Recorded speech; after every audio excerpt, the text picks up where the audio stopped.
Welcome to This Explainer. Today, we're diving into something really fascinating, the complex, completely nonlinear architecture of human intelligence.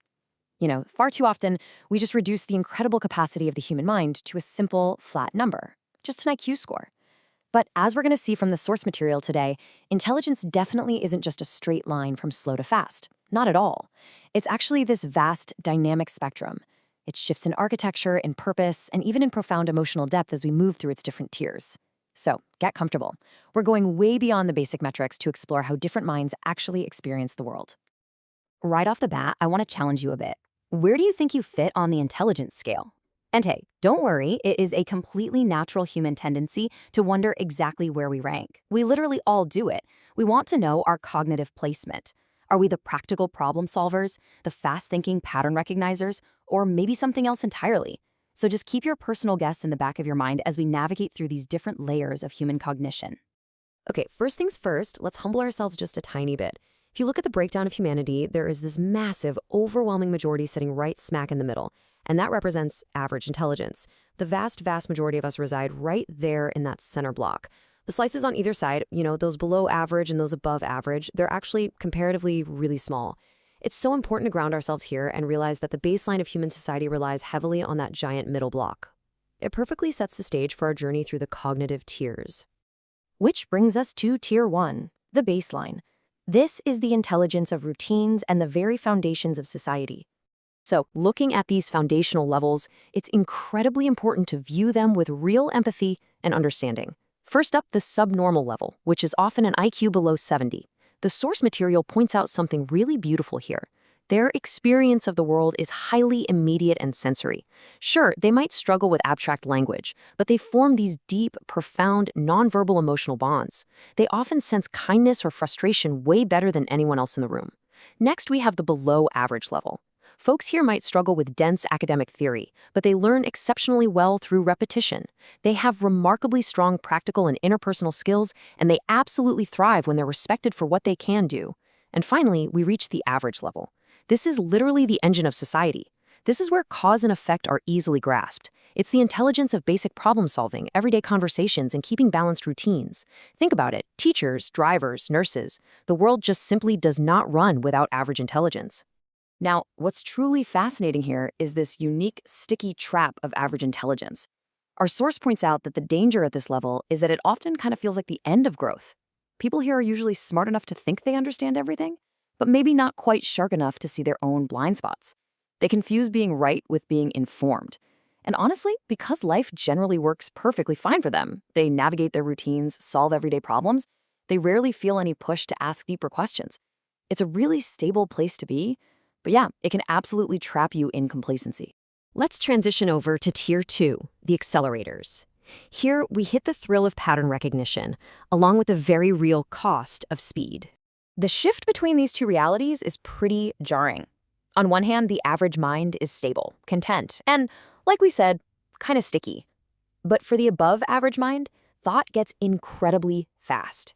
You don't just learn, you leap. You're spotting outcomes forming way before anyone else even realizes there's a problem.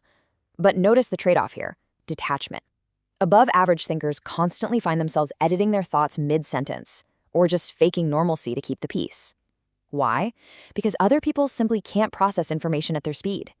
It breeds a lot of frustration, not because everyone else is foolish, but because they just aren't fast enough to sync up.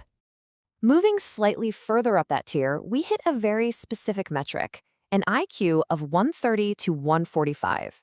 This represents high intelligence, which is roughly the top 2% of the population. These folks don't just process things quickly, they make massive intuitive leaps. They are phenomenal at recognizing complex patterns and mastering really abstract systems. Back in school, they're the ones breezing through advanced material, naturally drawn to theoretical science, software engineering, or philosophy. They literally see the solutions before the rest of the room has even figured out what the problem is. Right past that, we enter the territory of the gifted. This is where exceptional ability stands out with some incredibly rare originality. We're talking exceptional memory and laser-like focus really early in life. But here is the major cognitive shift. Gifted minds don't just solve problems, they completely reframe them. Their thinking is totally unconventional. But there is a growing shadow here, too. Gifted individuals often struggle with super intense emotions that are incredibly hard to manage. Their cognitive speed is drastically outpacing their emotional development and their peers. And that leads to this profound feeling of isolation and just sheer frustration with slow-moving systems.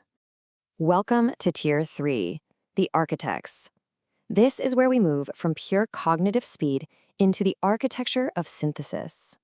The crucial takeaway here is how these distinct architects fundamentally differ from one another. First, you have the genius. Their core trait is deep logic. Think Einstein or Ramanujan. They don't just master the rules, they completely rebuild the logic beneath them. Their brains run sideways, shifting entire paradigms in science or art. Next up of the polymath, and their core trait is broad synthesis. People like Leonardo da Vinci or Benjamin Franklin. They didn't just master one field, they mastered a ton of them, finding the hidden patterns that link things like biology to philosophy over decades of learning. And finally, the visionary. Their defining trait is future application. It's part genius, part courage, and part foresight. They connect the dots to literally bend the future, building out ideas that seem totally impossible until they suddenly change everything. But holding this kind of architectural intelligence comes with a massive emotional trade-off. As the source material powerfully puts it, for the genius, it often feels like isolation at the speed of light. I mean, imagine processing reality so fundamentally differently that standard institutions just cannot accommodate you. You're constantly punished for being too radical, too strange, or just way too early, long before you ever get praised. And honestly, even when that praise finally comes, to the genius, it feels like a mistranslation. It's like the world is clapping for a magic trick when you are actually trying to show them a brand new law of physics.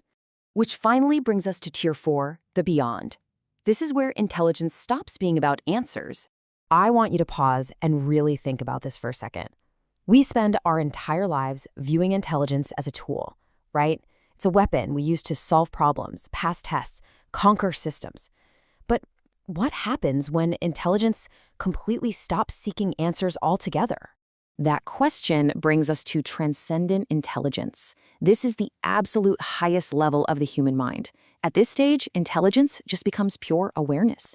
Think of figures like Buddha or Socrates. These minds don't just connect the dots, they question the dots themselves. They sense patterns in human consciousness and see right through the illusions of identity and systems. This kind of intelligence isn't loud. It's not flashy. It is deeply quiet and still. It completely dissolves the ego. So instead of trying to dominate others, people at this level guide without pushing. Their intelligence has stopped serving the self, and instead it strictly serves truth. So I want to leave you with a provocative thought to wrap up this explainer. Look back at your own cognitive journey. Are you spending all your energy seeking to master the rules of the system you're currently in? Or, as you grow and expand your awareness, are you getting ready to question why those rules even exist in the first place? The true beauty of human intelligence is that it's never just a fixed number. It's an ever-evolving journey of awareness. Keep questioning, keep learning, and I'll catch you in the next one.